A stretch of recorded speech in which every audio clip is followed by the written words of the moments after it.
He's Bob Costas, the Hall of Famer. He will visit the 92nd Street Y in New York City this Sunday.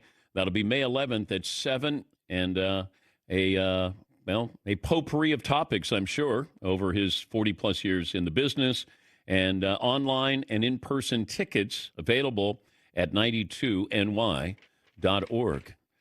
Bob, how are you today? I'm good, Dan, and rest assured I will not make a penny off whatever the 92nd Street Y accrues from this appearance. Okay. But they do great stuff there, not to belabor it. You could actually see someone in conversation with Larry David or Paul Simon, that kind of thing. And now I guess they've dipped down in rank. They didn't have anybody else for Mother's Day night, so it's me this time. Pirates have fired their manager. Yeah. And I'm wondering, could you do a two-tiered system and maybe have, and it's the haves and the have-nots, could you do relegation maybe where, bottom half team, maybe they move up or what?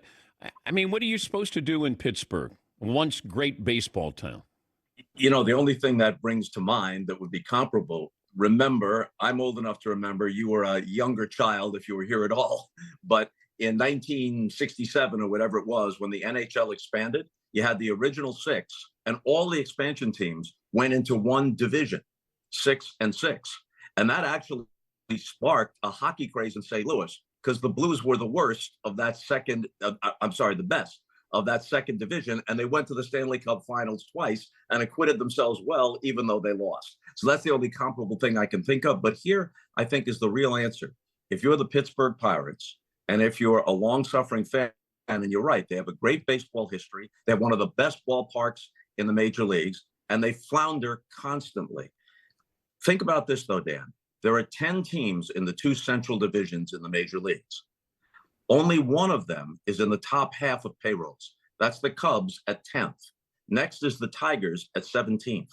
Half of the 6 playoff teams last year in the American League came from the AL Central. The Tigers, the Royals, and the Guardians, and the Twins, who have now had the trapdoor open on them, but the Twins were barely outside that group. They were alive in the last week. Other than the Cubs, in theory, who's going to greatly outspend the Pirates in the National League Central? One of the things that mitigates the admittedly large payroll gaps in the major leagues is the third wild card. Whether you like it or not, you can say, hey, if we can win 85, 86 games, we got a chance to get into the postseason. And the history shows even the Dodgers, they lost to the Padres 2-3 years ago. They lost to the Diamondbacks, and they were down 2-1 to the Padres last year before they rallied to win the division series. It's not a guarantee that the best teams and the highest payroll teams make it through to the World Series if you can just get into that tournament. So I don't want to be harsh, but what's the Pirates' excuse? They play a huge percentage of their games within the National League Central with other teams that aren't running away from them payroll-wise, and you've got a second and third wild card. You don't have an excuse to be this bad, this consistently for this long. Yeah, and I don't know what Derek Shelton was supposed to do. You do have a couple of players, and we tend to look at these teams, some of these teams, and we go, boy, who's he going to be with his next contract? Paul Skeens is not going to retire a Pittsburgh Pirate, which no, it's not. It's a shame, but that's just modern day baseball here. Yeah, it is. On the other hand, if Derek Shelton was lucky enough to have management like the Colorado Rockies have, and this is not a knock on Bud Black at all. Bud Black is a very respected baseball guy as a pitching coach and as a manager, and he had the Rockies in the playoffs several years ago, but they start out with no chance. They leave spring training with no chance, but they don't have the benefit, if you want to call it that, of being in a weaker division. They're in a division where the other 4 teams vary from good to very, very good. And they're playing a huge number of their games in that division. And they're like 180 games out, even though it's only a 162-game season.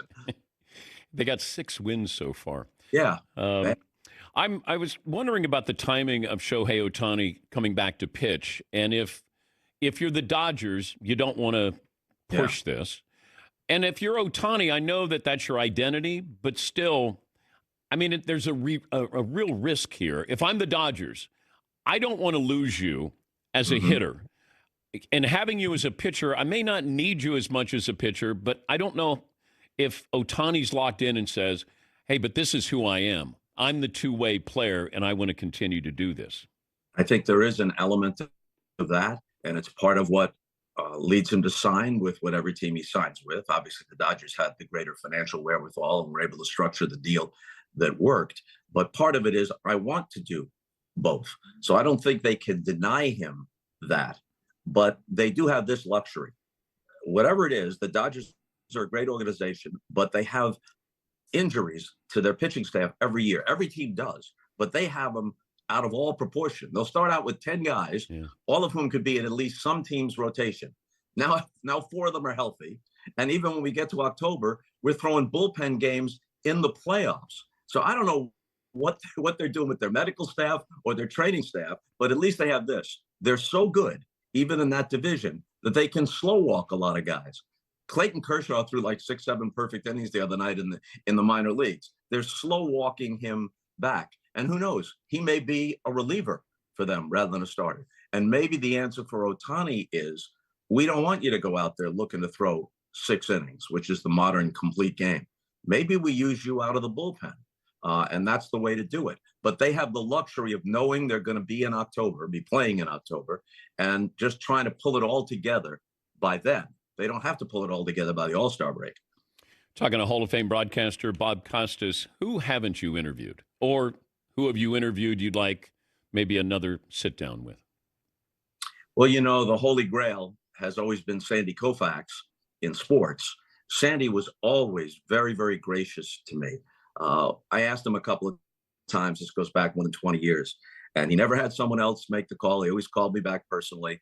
And he said, if I ever do it, I'll do it with you. And after a while, I began to realize I'm at the front of a line that never moves. So, thanks for the nice thoughts, Sandy. But he did do one thing with us, and I thought he might for this specific reason. All-Star game in Cincinnati a decade ago, and they named a Mount Rushmore of living baseball players. And it was Willie, Hank, Johnny Bench, and Koufax. And I said, Sandy, if it's just the 4 of you and you're talking amongst yourselves, will you do it? And he did. And he was great in that sit down, anecdotal, joking with the guys. You could see they were energized. And all I had to do was just toss it out there and then sit back and let them talk among themselves. So I think Koufax would be one of the guys in sports. Jack Nicholson, who's in the winter of his years now and seldom appears in public. But Jack Nicholson, fascinating guy, enormous star for 30, 40 years. He always said, I don't do television interviews. I'm a movie star. You leave your house, you go into a darkened theater, you pay your money, the phone doesn't ring, and you sit there and watch me on a big screen. Why do I want to be sitting with Johnny Carson while you're looking through your toes as you're lying in bed? But I'm not going to do that. It diminishes the mystique. So the only time you saw him on television regularly was sitting courtside at a Laker game. So it brings me to this. 1992 NBA Finals, Portland against the Bulls. And Nicholson is shooting Hoffa on site in Chicago. So he's Jack Nicholson. He can get good seats. They weren't at half court. They were on the baseline underneath one of the baskets. And Dick Ebersol and Terry O'Neill, who were the producers, they spot him there. And I'm not calling the games. Marv is calling the games. I'm upstairs at the old Chicago Stadium to do the pregame and the halftime. So they say, Bob, do you know Jack Nicholson? Well, I've met him. I don't know him that well. Go down and ask him if he'll come on at halftime. I'm like, this is the greatest fool's errand of all time. Don't you know that Johnny Carson just left the Tonight Show and he wouldn't go on the last month with Johnny Carson when people were lined up around the block to make one more appearance? Go down. You owe it to us. Go. Okay, fine. So I schlep myself down and I wait for the 4-minute timeout. And I walk up behind him. Dan, I swear, I tap him on his right shoulder and he turns around like this. And the first glimpse of him is like the first time you see him in The Shining. Face. And then he softens a little bit and he goes, I wish I could do a decent imitation. He goes, oh, hi, Bob. Jack, just play along here. They're watching. I'm supposed to ask you if you'll come on with us. And I swear this is what he said verbatim, except I'm editing one word. Bobby, you're a nice kid. You do good work. How can I put this? No effing way. So, Jack, I'll take that as a no. Enjoy the rest of the game. Yeah. Now I got to haul ass all the way around back in time for the halftime. At least he was very respectful. Yes, he was. I told my audience to keep an eye on this because I think there's something there. When President Trump got together with Baseball Commissioner Rob Manfred, and this Pete Rose situation, it feels like this is something that Donald Trump wants to happen, to at least get Pete on the ballot.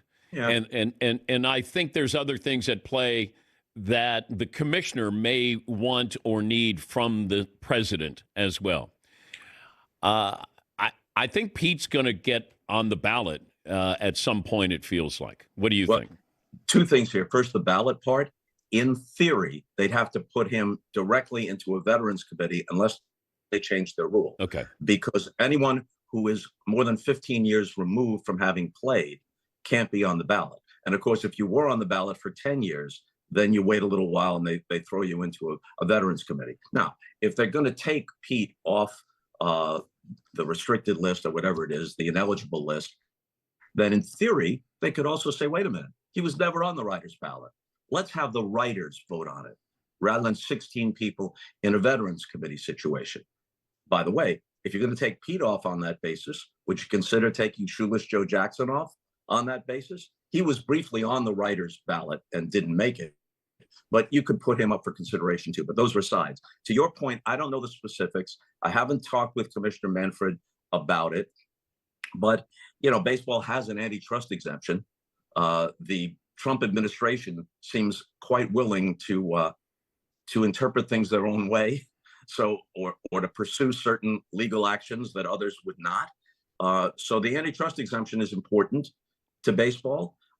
It protected them greatly before Marvin Miller and company finally broke through and got rid of the reserve clause, but it still has some value to them. And then who knows, and I'm only speculating here, I'm not saying it's true, but obviously there are a great many foreign players in Major League Baseball. Yeah. Does Trump's immigration policy perhaps in some way affect their comings and goings? I'm not saying it does, but these are all things that perhaps Manfred and Trump would be discussing. Yep, that's how I see it. I think it's going to happen. At least, Pete posthumously is going to be on a ballot, whether it's the veterans or they decide to put him on the regular ballot, the writers' ballot. Good to talk to you again. Have fun this weekend. Thank you, buddy.